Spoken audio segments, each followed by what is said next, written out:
வணக்கம் நண்பா, அனைவருக்கும் குமாருடைய அன்பு வணக்கங்கள். ஃப்ரெண்ட்ஸ், இந்த வீடியோவில் நம்ம என்ன பார்க்க போகிறோம்னா 12ஆம் வகுப்பில் பொருளாதாரம் அப்படிங்கிற புத்தகம் இருக்குது. அந்த புத்தகத்தில் இருக்கிற வங்கியியல் அப்படிங்கிற பாடத்துலேருந்து 70 மிக முக்கியமான கேள்விகளை நம்ம பார்க்க போகிறோம். இந்த பாடத்தை படிக்கிறது கொஞ்சம் கஷ்டமாக இருக்கும், கொஞ்சம் இல்லை ரொம்ப கஷ்டமாக தான் இருக்கும். ஏன்னா பாடம் ரொம்ப பெரிய பாடம். இந்த பாடத்தை ஆல்ரெடி நம்ம ஷார்ட் நோட்ஸாக போட்டிருக்கோம். ஒரு வருஷத்துக்கு முன்னாடி ரொம்ப சிம்பிளாக ஷார்ட் நோட்ஸாக போட்டிருக்கோம். நீங்கள் இன்னும் பார்க்க விரும்புகிறீங்க அப்படின்னா இந்த வீடியோக்கு கீழே ஃபஸ்ட்டு கமெண்ட்டில் அதுக்கான லிங்க்கை நான் கொடுத்துருக்கேன். நீங்கள் மறக்காமல் அந்த ஷார்ட் நோட்ஸை பார்த்துருங்க. இந்த வீடியோவில் கேள்வி பதிலாக தான் பார்க்க போகிறோம். இந்த வீடியோவை நீங்கள் 3-4 முறை திரும்ப போட்டு கேட்டிங்கன்னா உங்கள் மனசில் அப்படியே பதிஞ்சிரும். நீங்கள் தனித்தனியாக எடுத்து எழுதி படிக்க வேண்டிய அவசியம் இல்லை. உங்கள் மனசில் நல்லா பதிஞ்சிரும். ஈஸியாகவும் டாப்பிக்கை கம்ப்ளீட் பண்ணிடலாம். அதுக்காக தான் கேள்வி பதிலாக நான் எடுத்துகிட்டு வந்திருக்கேன். மொத்தமே 70 கேள்வி தாங்க இருக்குது. இதில் முதல்ல இருக்கிற 20 கேள்விகள் புத்தக வினாக்கள், புக் பேக் கொஷின். மீதமே இருக்கிற 50 கொஷின் நம்ம எடுத்த கொஷின். அதனால் ரொம்ப சிம்பிளாகவே கம்ப்ளீட் பண்ணிடலாம். சரி, ஓகே, நம்ம வீடியோக்குள்ளே போகலாமா? அதுக்கு முன்னால் இன்னொரு தகவலை சொல்லிடுறேங்க. ஃப்ரெண்ட்ஸ், வீடியோ பிடிச்சிருந்தா லைக் போடுங்க ஃப்ரெண்ட்ஸ். அதே மாதிரி யூடியூப்பில் புதுசாக ஹைப் அப்படிங்கிறத கொண்டு வந்திருக்காங்க. அதாவது ஒரு வீடியோ பிடிச்சிருக்கு அப்படின்னா முன்னெல்லாம் லைக் போடால் போதும், இப்போ லைக்கோடு சேர்த்து ஹைப் அப்படிங்கிறதையும் போடணும். ஹைப் அப்படிங்கிறதும் ஒரு ரேட்டிங் தான். நல்லா இருக்குது அப்படின்னா நீங்கள் ஹைப் கொடுக்கலாம். அப்படி ஹைப் கொடுத்தா என்ன ஆகும்? வீடியோ நல்லா ரீச் ஆகும், எங்களுக்கும் கொஞ்சம் யூஸ் ஆகும். அதனால் முடிஞ்சால் லைக் போடுங்க ஃப்ரெண்ட்ஸ். அதே மாதிரி ஹைப்பையும் தட்டி விடுங்க. சரி, ஓகே, நம்ம வீடியோக்குள்ளே போகலாமா? சரி, ஒவ்வொரு கேள்வியை பார்க்கலாம். ஃபஸ்ட்டு கேள்வியை பாருங்கள். ஒரு வங்கி என்பது என்ன? ஒரு வங்கி என்பது என்னங்க? ஒரு வங்கி என்பது நிதி நிறுவனம், பணத்தை கையாளும் நிதி நிறுவனம். அடுத்த கேள்வி, ஒரு வணிக வங்கி செய்யும் பணி என்ன? ஒரு வங்கி வணிக வங்கி, அந்த வங்கி செய்யக்கூடிய பணி என்ன? இதுக்கான விடை ஆ மற்றும் ஆ. அதாவது வைப்புகளை ஏற்றுக்கொள்வது, கடன்களை வழங்குவது. வைப்புகள் அப்படின்னா அதாவது ஆங்கிலத்தில் டெபாசிட்டுங்க. நம்ம பேங்கில் கொண்டு போய் பணத்தை டெபாசிட் பண்ணோம்னா அதையும் வங்கி வாங்கிக்கும். நமக்கு பணம் இல்லை அப்படின்னா நம்ம கடன் கேட்டோம்னா அதையும் வங்கி தரும். அப்போ 2 விதமான பணியையும் செய்யும். அடுத்த கேள்வியை பாருங்கள். வணிக வங்கிகளின் பணிகளுடைய 2 பெரும் பிரிவுகள் என்னென்ன? இதுக்கான விடை மேற்சொன்ன அனைத்தும். முதன்மை பணிகள், 2ஆம் நிலை பணிகள், மற்ற பணிகள், இப்படியெல்லாம் இருக்குது. அடுத்த கேள்வி, வங்கி கடன் என்பது எதை குறிக்கிறது? வங்கி கடன் அப்படின்னா என்ன? இதுக்கான விடை கடன் பணமும் முன்பணமும். நம்ம கடனாக ஏதாவது கேட்குறோம் அப்படின்னா அதையும் கொடுப்பாங்க, அதுவும் வங்கி கடன் தான். ஏதாவது முன்பணம் தேவைப்படுது அப்படின்னு வாங்குறாங்க அப்படின்னா அதுவும் வங்கி கடன் தான். அடுத்த கேள்வியை பாருங்கள். கடன் உருவாக்கம் என்பதன் பொருள் என்ன? கடன் உருவாக்கம் என்பதன் பொருள் கடனும் முன்பண பெருக்கமும். கடனும் முன்பண பெருக்கமும்.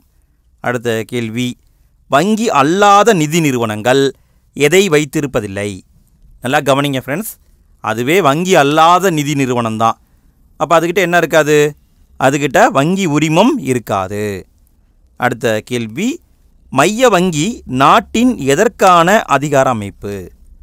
மைய வங்கி என்பது நாட்டுடைய எதற்கான அதிகார அமைப்பு? இதுக்கான விடை பணவியல் சார்ந்த அதிகார அமைப்பு. அடுத்த கேள்வி, வங்கிகளின் வங்கி என அழைக்கப்படுவது என்ன? ஃப்ரெண்ட்ஸ், இதை எக்ஸாமில் கேட்க வாய்ப்பு இருக்குதுங்க. வங்கிகளின் வங்கி என அழைக்கப்படுவது இந்திய ரிசர்வ் வங்கி. இந்திய ரிசர்வ் வங்கி வங்கிகளின் வங்கி. அடுத்த கேள்வி, கடைசி நேரத்தில் உதவும் உற்ற நண்பன் என்ற பணியினை செய்வது எது? கடைசி நேரத்தில் உதவும் உற்ற நண்பன் என்ற பணியை செய்வது மைய வங்கி. அடுத்த கேள்வி, வங்கி விகிதம் என்பது என்ன? வங்கி விகிதம் என்பது என்ன? இதற்கான விடை முதல்நிலை பத்திரங்களை மறு தள்ளுபடி செய்வது. முதல்நிலை பத்திரங்களை மறு தள்ளுபடி செய்வது. அடுத்த கேள்வியை பாருங்கள். ரெப்போ விகிதம் என்பதன் பொருள் என்ன? ரெப்போ ரேட்டுனா என்ன? ரிவர்ஸ் ரெப்போ ரேட்டுன்னு இருக்குது, அது என்ன? இது எல்லாத்தையும் நல்லா பார்த்துக்கோங்க ஃப்ரெண்ட்ஸ், கண்டிப்பாக தேர்வில் கேட்பாங்க. ரெப்போ ரேட்னா என்ன? வணிக வங்கிகள் ரிசர்வ் வங்கிக்கு அளிக்கும் கடனுக்கான வட்டி விகிதம். நல்லா கவனிங்க ஃப்ரெண்ட்ஸ், ரிசர்வ் வங்கி இருக்கு இல்லைங்களா, அவங்கக்கிட்டேருந்து வங்கிகள் கடன் வாங்குவாங்க, அதுக்கு வட்டி கட்டுவாங்க இல்லையா, அதைத்தான் ரெப்போ ரேட்டுன்னு சொல்கிறாங்க. அடுத்த கேள்வியை பாருங்கள். நெறிமுறை தூண்டல் என்பது என்ன? நெறிமுறை தூண்டல் என்பது தூண்டுதல் நடவடிக்கை. அடுத்த கேள்வியை பாருங்கள். வேளாண் மறுநிதி மேம்பாட்டுக் கழகம் எப்பொழுது துவங்கப்பட்டது? வேளாண் மறுநிதி மேம்பாட்டுக் கழகம் எப்பொழுது துவங்கப்பட்டது? இதுக்கான விடை ஜூலை 1, 1963ங்க. ஜூலை 1, 1963. அடுத்த கேள்வி, நபார்டு வங்கி எப்பொழுது ஆரம்பிக்கப்பட்டது? ஃப்ரெண்ட்ஸ், இந்த கேள்வி முக்கியம், தேர்வில் எதிர்பார்க்கலாம். நபார்டு வங்கி எப்பொழுது ஆரம்பிக்கப்பட்டது? இதற்கான விடை ஜூலை 1982. ஜூலை 1982. அடுத்த கேள்வி, ஏற்றுமதி இறக்குமதி வங்கி எப்பொழுது துவங்கப்பட்டது? ஏற்றுமதி இறக்குமதி வங்கி, இதை எக்ஸைம் பேங்க்னு சொல்லுவாங்க. இதுக்கான விடை மார்ச் 1982ங்க. மார்ச் 1982 ஏற்றுமதி இறக்குமதி வங்கி துவங்கப்பட்டது. அடுத்த கேள்வி, மாநில நிதி கழகம் எந்த சட்டத்தின் கீழ் துவங்கப்பட்டது? மாநில நிதி கழகம் எந்த சட்டத்தின் கீழ் துவங்கப்பட்டது? இதுக்கான விடை இந்திய அரசு சட்டம். இந்திய அரசு சட்டம். அடுத்த கேள்வியை பாருங்கள். பணவியல் கொள்கையை வடிவமைப்பது யார்? பணவியல் கொள்கையை வடிவமைப்பது யார்? இதுக்கான விடை மைய வங்கி. அடுத்த கேள்வியை பாருங்கள். நிகழ்நிலை வங்கியகம் என்பது எவ்வாறு அழைக்கப்படுகிறது? நிகழ்நிலை வங்கியகம் எவ்வாறு அழைக்கப்படுகிறது? இதுக்கான விடை இணைய வங்கி. இணைய வங்கி அப்படிங்கிறதுக்கு நிகழ்நிலை வங்கியகம்னு பேர் இருக்குங்க. அடுத்த கேள்வியை பாருங்கள். ஏடிஎம் என்பதன் விரிவாக்கம் என்ன? இதை 9ஆம் வகுப்பு தமிழ் புத்தகத்திலே படிச்சிருப்பீங்க. விடை தானியங்கி பணம் வழங்கும் இயந்திரம். இது ஆங்கிலத்தில் சொல்லணுன்னா எப்படி சொல்லுவீங்க?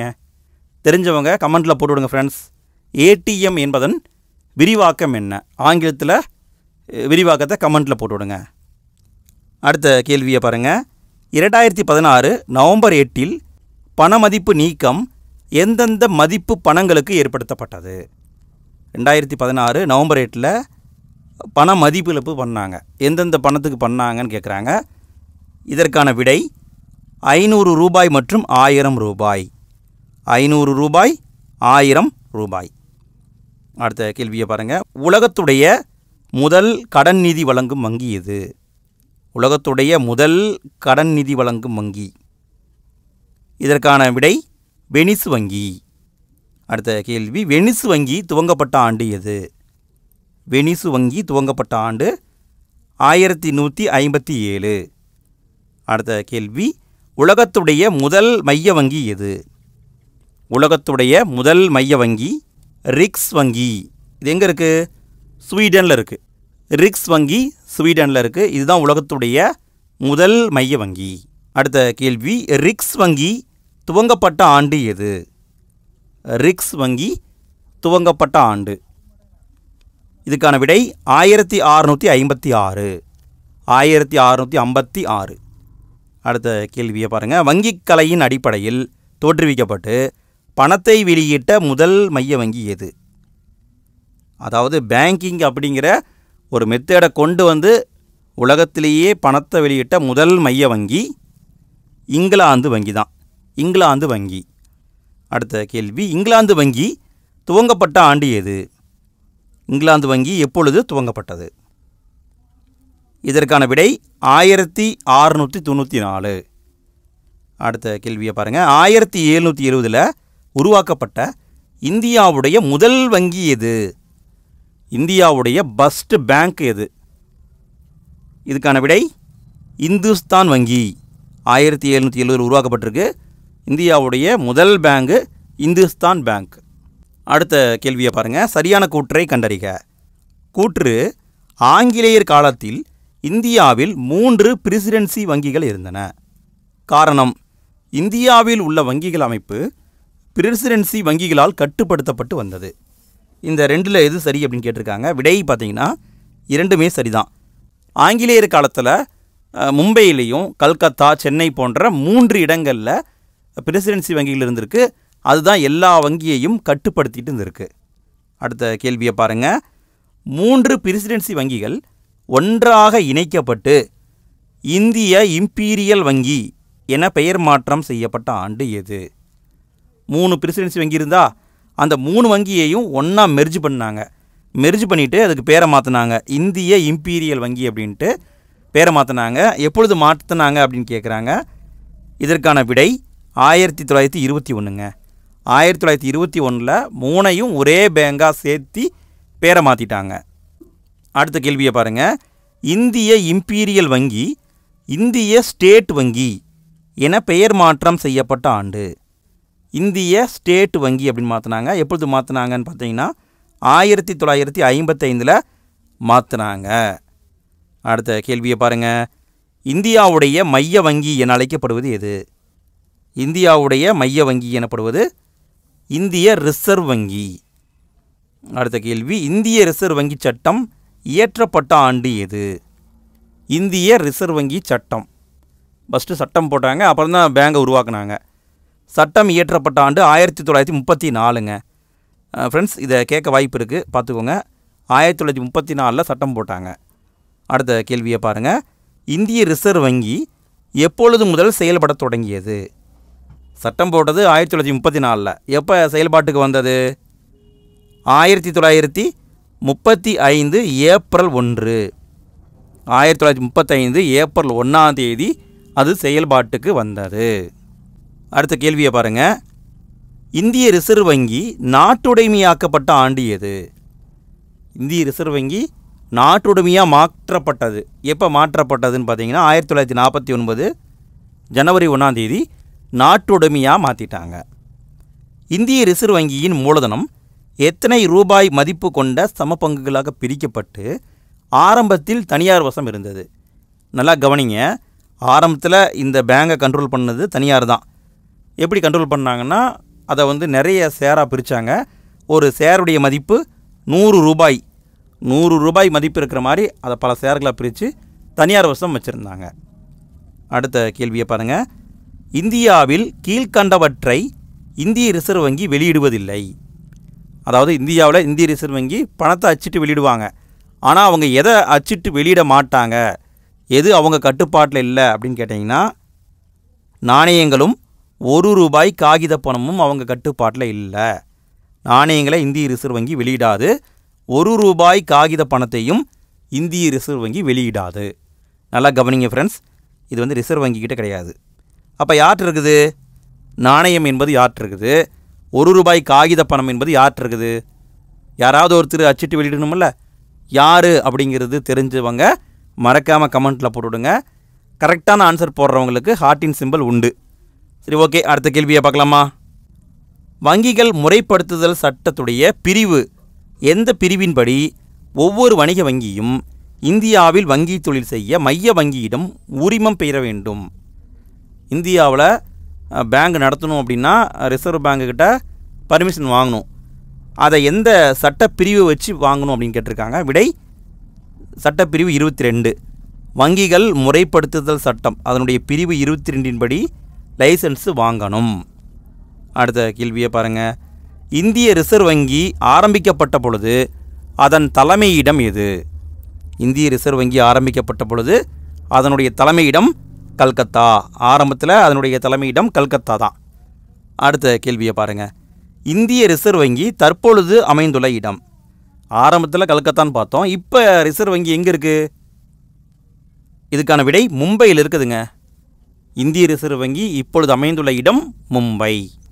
அடுத்த கேள்வியை பாருங்கள். ரொம்ப முக்கியமான கேள்விங்க. இந்தியாவின் நிதி தலைநகரம் எது? இதை எக்ஸாமில் கேட்டிருக்காங்க. ஆல்ரெடி கேட்கப்பட்ட வினா. இந்தியாவுடைய நிதி தலைநகரம் மும்பை. ஏன்னா அங்கே தான் ரிசர்வ் பேங்க் இருக்குது. அடுத்த கேள்வியை பாருங்கள். இந்திய ரிசர்வ் வங்கி எந்த ஆண்டில் கல்கத்தாவிலிருந்து மும்பைக்கு மாற்றப்பட்டது? ஆரம்பத்தில் கல்கத்தாவில் இருந்தது, அப்புறம் மும்பைக்கு மாற்றினாங்க. எப்போ மாற்றினாங்கன்னு கேட்டிருக்காங்க. இதுக்கான விடை 1937 மாற்றினாங்க. 1937. அடுத்த கேள்வியை பாருங்கள். ஆர்பிஐயின் பெயர்களில் கீழ்கண்டவற்றுள் தவறானது எது? இந்திய ரிசர்வ் வங்கிக்கு நிறைய பேர் இருக்குதுங்க. அதில் ஏதோ ஒன்று தவறாக இருக்குது, கண்டுபிடிக்கணும். அயல்நாட்டு செலாவணியின் பாதுகாவலன், இது கரெக்டு. இந்திய வங்கிகளின் நெறியாளர் கரெக்டு. வங்கிகளின் வங்கி என அழைக்கப்படுவது ரிசர்வ் வங்கி கரெக்டு. முதல் நிலை கடன் ஈவோன் கிடையாது. சரிங்களா, நல்லா கவனிங்க. கடைசி நிலை கடன் ஈவோன், அதாவது ஒரு பேங்க் இருக்குது, திவால் ஆகிற கண்டிஷனுக்கு போயிடுச்சு, அதனால் எதுவுமே பண்ண முடியல, திவால் ஆகிற போகுது. அந்த சமயத்தில் ஏதாவது ஒரு ஹெல்ப் பண்ணி அதை காப்பாற்றி விடுறது தான் ரிசர்வ் வங்கியுடைய பணி. அப்படி பார்க்கும்போது கடைசி நிலை கடன் ஈவோன் இப்படி தான் வரணும். இந்த பெயர்களை பார்த்துக்கோங்க ஃப்ரெண்ட்ஸ், இதையும் கேட்க வாய்ப்புகள் அதிகம். அடுத்த கேள்வியை பாருங்கள். இந்திய ரிசர்வ் வங்கியின் முதல் ஆளுநர் யார்? இந்திய ரிசர்வ் வங்கியுடைய முதல் ஆளுநர் யார்? விடையை பார்க்கலாங்களா? ஓஸ்போன் ஸ்மித், இவர் தான் இந்திய ரிசர்வ் வங்கியுடைய முதல் ஆளுநர். சரி, ஓகே. இன்னொரு கேள்வியை நான் உங்கள்கிட்ட கேட்குறேன் ஃப்ரெண்ட்ஸ். இப்போ இருக்கிற ரிசர்வ் வங்கியுடைய கவர்னர் யார்? அவர் எத்தனையாவது கவர்னர்? இது தெரிந்தவர்கள் மறக்காமல் கமெண்ட்டில் போடுங்க பார்க்கலாம். ஏன்னா இது வந்து கரண்ட் அஃபேர்ஸ், எக்ஸாமில் கேட்கவும் வாய்ப்பு இருக்கிறது. அடுத்த கேள்வியை பாருங்கள். இந்தியாவுடைய பன்முகத்தன்மையை விளக்கும் விதமாக ஒவ்வொரு ரூபாய் நோட்டிலும் அதன் மதிப்பு எத்தனை மொழிகளில் எழுதப்பட்டிருக்கும்?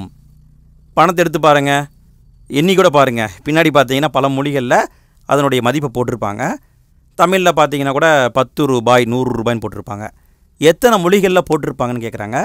இதற்கான விடை 17 மொழிகளில் அதனுடைய மதிப்பானது போடப்பட்டிருக்கும். அடுத்த கேள்வியை பாருங்கள். சரியான கூற்றை கண்டறிக. கூற்று: இந்திய ரிசர்வ் வங்கி வங்கிகளின் தீர்வாக செயல்படுகிறது. காரணம்: வங்கிகளுக்கு இடையே நடக்கும் பரிமாற்றங்களை தனது 30 தீர்வகங்களை கொண்டு சமன் செய்கிறது. இந்த ரெண்டில் எது சரி அப்படின்னு கேட்டிங்கன்னா, கூற்று சரி, காரணம் தவறு. அதாவது ஒரு பேங்க்கில் இந்த இன்னொரு பேங்க்குக்கு டிரான்சாக்ஷன் பண்ணுறது இந்திய ரிசர்வ் வங்கி தான் பண்ணுவாங்க. ஆனால் அவங்க எத்தனை தீர்வகங்கள் வச்சுருக்காங்கன்னா 14 தீர்வகங்கள் தான் வச்சுருக்காங்க. 14 தான் இருக்குது, 30 கிடையாது. சரிங்களா, அப்போ கூற்று சரி, காரணம் தவறு. அடுத்த கேள்வியை பாருங்கள். அயல் நாட்டு செலாவணி மேலாண்மை சட்டம், ஃபிமா ஆக்ட்னு சொல்லுவாங்க, இந்த சட்டம் கொண்டு வரப்பட்ட ஆண்டு எது? அயல் நாட்டு செலாவணி மேலாண்மை சட்டம் கொண்டு வரப்பட்ட ஆண்டு 1999 கொண்டு வந்தாங்க. 1999. அடுத்த கேள்வியை பாருங்கள். செலுத்துதல் மற்றும் தீர்வு சட்டம், ஆங்கிலத்தில் சொல்லணும் அப்படின்னா இந்த payment and settlement system act, PSS ஆக்ட்னு சொல்லுவாங்க. இது எப்பொழுது கொண்டு வரப்பட்டது? செலுத்துதல் மற்றும் தீர்வு சட்டம் 2007 கொண்டு வந்தாங்க. 2007. அடுத்த கேள்வியை பாருங்கள். IMF பன்னாட்டு பண நிதியம், அந்த அமைப்பில் இந்திய உறுப்பினர் பிரதிநிதியாக இருக்கும் வங்கி எது? IMF அப்படின்னா பன்னாட்டு பண நிதியம். அந்த அமைப்பில் இந்திய உறுப்பினர் பிரதிநிதியாக இருக்கும் வங்கி இந்திய ரிசர்வ் வங்கி, RBI, இவங்க தான் இருப்பாங்க. அடுத்த கேள்வியை பாருங்கள். இந்திய ரிசர்வ் வங்கி குறை தீர்ப்பாயத்தினை, அதாவது பேங்கிங் ஓம்புட்ஸ்மேன் அப்படின்னு சொல்லுவாங்க, அதை அறிமுகப்படுத்திய ஆண்டு எது? பேங்கிங் ஓம்புட்ஸ்மேன் இதை அறிமுகப்படுத்திய ஆண்டு 1995ங்க. அடுத்த கேள்வியை பாருங்கள். கூற்று 1: இந்திய ரிசர்வ் வங்கி குறை தீர்ப்பாயத்தின் மூலம் வங்கிகளுக்கு வரும் அனைத்து புகார்களையும் மேல்முறையீடுகளையும் தீர்க்கிறது. கூற்று 2: இணைய வழியில் வரும் புகார்களை மட்டும் இந்த குறை தீர்ப்பாணையம் கணக்கில் எடுத்து கொள்வதில்லை. அதாவது நீங்கள் ஆன்லைன் வழியாக கம்ப்ளைண்ட் பண்ணிங்கன்னா அதை எடுத்துக்க மாட்டாங்க. இந்த 2 கூற்றில் எது சரி அப்படின்னு கேட்டிங்கன்னா, கூற்று 1 மட்டும்தான் சரி, கூற்று 2 தவறு. என்ன தவறுனா, இணைய வழியில் வரும் புகார்களையும் எடுத்து கொள்வார்கள். ஸோ நல்லா கவனிங்க, இணைய வழி புகாரும் எடுத்து கொள்ளப்படும். அப்போ கூற்று 1 மட்டும்தான் சரி, கூற்று 2 தவறு. அடுத்த கேள்வியை பாருங்கள். வங்கி நெறிமுறை சட்டம் இயற்றப்பட்ட ஆண்டு எது? வங்கி நெறிமுறை சட்டம் இயற்றப்பட்ட ஆண்டு 1949. 1949. அடுத்த கேள்வியை பாருங்கள். சரியான கூற்றை கண்டறிக. கூற்று: பணத்தின் அளிப்பை கட்டுப்படுத்த இந்திய ரிசர்வ் வங்கியால் மேற்கொள்ளப்படும் கருவி ரெப்போ விகிதம், மீள் ரெப்போ விகிதம் ஆகும். காரணம்: ரெப்போ விகிதம் எப்பொழுதும் மீள் ரெப்போ விகிதத்தை விட அதிகமாகவே இருக்கும். நல்லா கவனிங்க ஃப்ரெண்ட்ஸ், ரெப்போ ரேட் அப்படிங்கிறது ரிவர்ஸ் ரெப்போ ரேட்டை விட அதிகமாக தான் எப்பயுமே இருக்கும்னு சொல்கிறாங்க. இங்கே விடைன்னு பார்த்தீங்கன்னா இரண்டுமே சரிதான். அதாவது ரெப்போ ரேட்டு, மீள் ரெப்போ விகிதம் ரெண்டும் இருக்குது. எப்பயுமே பார்த்தீங்கன்னா ரெப்போ ரேட்டு தான் அதிகமாக இருக்கும், மீள் ரெப்போ ரேட்டு கம்மியாக தான் இருக்கும். அப்போ விடை கூற்று காரணம் இரண்டுமே சரிதான். அடுத்த கேள்வியை பாருங்கள். வணிக வங்கிகளுக்கு ஆர்பிஐ குறுகிய கால கடன் வழங்கும் பொழுது விதிக்கும் வட்டி விகிதமே ரெப்போ விகிதம் எனப்படுகிறது. வணிக வங்கிகள் ஆர்பிஐக்கு அளிக்கும் கடனுக்கு வழங்கப்படும் வட்டி விகிதமே மீள் ரெப்போ விகிதமாகும். இந்த ரெண்டில் எது சரின்னு கேட்குறாங்க. நல்லா கவனிங்க ஃப்ரெண்ட்ஸ். இப்போது பேங்குக்கிட்ட எல்லாம் பணம் இல்லை. அப்போ பேங்க் என்ன பண்ணுவாங்க, இந்திய ரிசர்வ் வங்கிகிட்ட போய் கடன் வாங்குவாங்க. வாங்கிறதுக்கு இவங்க வட்டி கட்டணும்ல. அப்படி வட்டி கட்டினாங்கன்னா, பேங்க் எல்லாம் சேர்ந்து ரிசர்வ் வங்கிக்கு வட்டி கட்டினாங்கன்னா அதுதான் ரெப்போ ரேட்டு. ரிசர்வ் வங்கிக்கிட்ட பணம் இல்லை, அவங்க இருக்கிற எல்லா பேங்குக்கிட்டேருந்து பணத்தை கடனாக வாங்குறாங்கன்னா அவங்க வட்டி கட்டுவாங்கள்ல. ரிசர்வ் பேங்கு மற்ற பேங்குக்கு வட்டி கட்டினாங்கன்னா அதைத்தான் மீள் ரெப்போ ரேட்டுன்னு சொல்கிறாங்க. சரிங்களா? நன்றாக புரிந்து கொள்ளுங்கள். அப்போ விடை பார்த்தா 2 கூற்றுமே சரிதான். அடுத்த கேள்வியை பாருங்கள். பணவீக்கத்தின் போது ரெப்போ விகிதம் அதிகரிக்கும், பணவாட்டத்தின் போது ரெப்போ விகிதம் குறையும். இந்த 2 பாயிண்டில் எது சரி? இங்கே விடைன்னு பார்த்தீங்கன்னா கூற்று 2மே சரிதான். நல்லா கவனிங்க ஃப்ரெண்ட்ஸ். பணவீக்கமாக இருந்தால் ரெப்போ ரேட்டு அதிகமாகும், பணவாட்டமாக இருந்தால் ரெப்போ ரேட்டு குறையும். அடுத்த கேள்வியை பாருங்கள். மீள் ரெப்போ விகிதத்தின் போது வணிக வங்கிகள் வாடிக்கையாளருக்கு கடன் கொடுப்பதை குறைக்கின்றன. மீள் ரெப்போ விகிதத்தின் போது வணிக வங்கிகள் வாடிக்கையாளருக்கு வழங்கப்படும் கடனுக்கான வட்டி விகிதத்தை உயர்த்துகின்றன. இந்த 2 பாயிண்டில் எது சரின்னு கேட்குறாங்க. இங்கே விடைன்னு பார்த்தீங்கன்னா 2மே சரிதான். நல்லா கவனிங்க ஃப்ரெண்ட்ஸ். மீள் ரெப்போ விகிதம் அப்படின்னா என்னது? முன்னாடியே பார்த்தோம் இல்லையா, ரிசர்வ் வங்கிக்கிட்ட பணம் இல்லை. ரிசர்வ் பேங்க் என்ன பண்ணுது, இருக்கிற எல்லா பேங்குக்கிட்ட இருந்தும் எனக்கு காசை கொடுங்க, நான் வட்டிக்கு வாங்கிக்கிறேன் அப்படின்னு சொல்லிட்டு மற்ற பேங்குக்கிட்ட இருந்து காசை வாங்கும். ரிசர்வ் பேங்க் வந்து அதிகமான வட்டி கொடுக்கும்.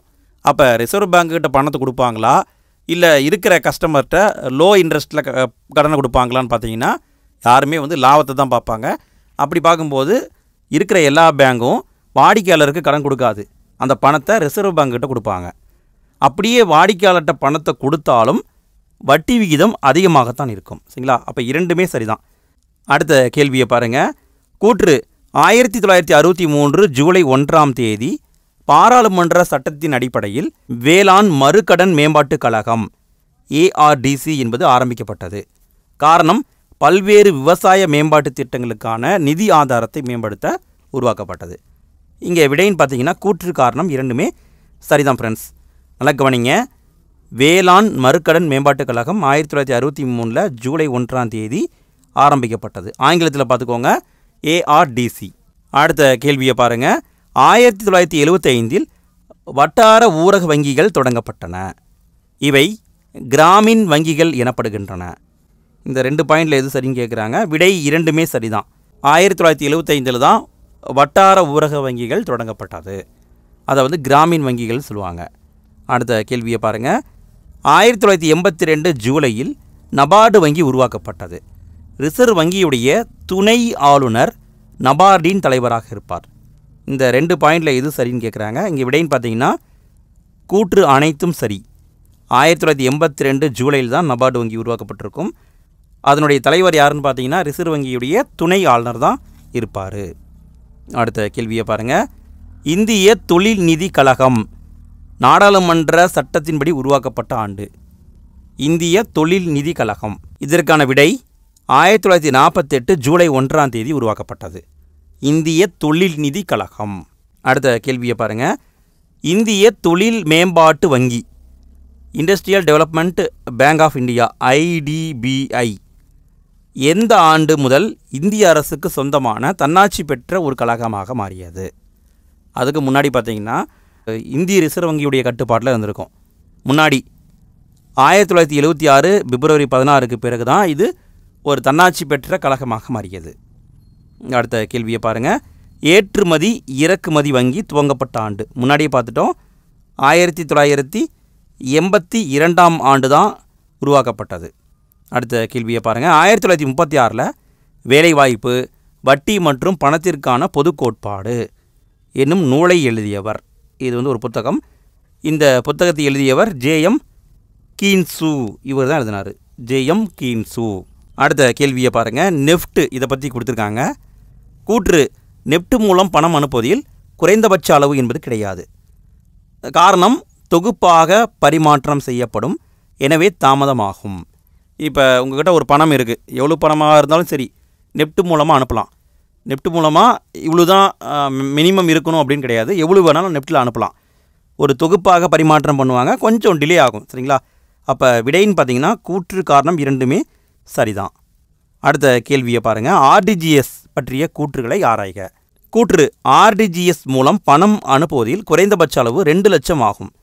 காரணம், நிகழ்நேரத்தில் பரிமாற்றம் செய்யப்படுவதால் விரைவாக செய்யப்படும். இப்போ என்கிட்ட 2 லட்ச ரூபாய்க்கு மேலே இருக்குது அப்படின்னா நான் உடனே போயிட்டு நான் வந்து ஆர்டிஜிஎஸ் பண்ணலாம். ஆர்டிஜிஎஸ் பண்ணால் இமீடியட்டாக பணம் போயிடும். சரிங்களா? அப்போ நல்லா கவனிங்க. நீங்கள் நெஃப்ட் பண்ணுறதா இருந்தால் எவ்வளோ வேணாலும் பண்ணிக்கலாம், ஆனால் டிலே ஆகும். ஆர்டிஜிஎஸ் பண்ணிங்கன்னா 2 லட்ச ரூபாய்க்கு மேலே இருந்தால் தான் பண்ண முடியும், ஆனால் வேகமாக போயிடும். அடுத்த கேள்வியை பாருங்கள். பேடிஎம் தொடங்கப்பட்ட ஆண்டு எது? பேடிஎம் நிறைய பேர் யூஸ் பண்ணுவீங்க, ஆனால் எப்பொழுது அது தொடங்கப்பட்டதுன்னு யாருக்கும் தெரியாது. விடையை பார்க்கலாங்களா? விடையை பார்க்குறதுக்கு முன்னால் ஃப்ரெண்ட்ஸ், வீடியோக்கு லைக் போட்டிங்களா? அதே மாதிரி ஹைப் அப்படிங்கிறதையும் போட்டிங்களா? மறக்காமல் போட்டு விட்ருங்க ஃப்ரெண்ட்ஸ். இதே மாதிரி நிறைய வீடியோ தொடர்ந்து வந்துகிட்டே இருக்குது. ஆல்ரெடி நம்ம பார்த்தீங்கன்னா யூனிட் 6 சம்மந்தமாக ஒரு வீடியோ போட்டிருக்கோம். நீங்கள் இன்னும் பார்க்கலன்னா நான் எண்டு ஸ்க்ரீனில் கொடுக்குறேன், அதையும் பார்த்துருங்க. இதுக்கான விடையை பார்த்துடலாமா? விடை வந்து 2015 ஆகஸ்ட்டில் தான் பேடிஎம் தொடங்கப்பட்டது. அடுத்த கேள்வியை பாருங்கள். கடன் வாங்குவோர் தொடர்ந்து எத்தனை நாட்களில் வட்டியையோ கடன் தொகையுடைய அசல் பகுதியையோ செலுத்தாமல் இருந்தால் அதை செயல்படாத சொத்து எனப்படுகிறது. இப்போ ஒருத்தர் கடன் வாங்குறாரு, அவர் வட்டியும் கட்டலை அசலையும் கட்டலை அப்படின்னா அதை வந்து செயல்படாத சொத்துன்னு சொல்லுவாங்க. எத்தனை நாளுக்குள்ளே கட்டலைன்னா அதுக்கு பேர் செயல்படாத சொத்துன்னு கேட்குறாங்க. விடை பார்த்திங்கன்னா 90 நாட்கள். 90 நாளில் எதுவுமே பண்ணலைன்னா அது செயல்படாத சொத்து. அடுத்த கேள்வியை பாருங்கள். 5 இணை வங்கிகள் மற்றும் பாரதிய மகிழா வங்கி ஆகியவை பாரத ஸ்டேட் வங்கியுடன் இணைக்கப்பட்ட ஆண்டு. இப்போ ரீசெண்டாக இணைச்சாங்க. பாரத ஸ்டேட் வங்கி கூட 5 வங்கிகள் மற்றும் பாரதிய மகிழா வங்கியும் இணைச்சாங்க. இதற்கான விடை 2017 ஏப்ரல் 1 இணைச்சாங்க. 2017.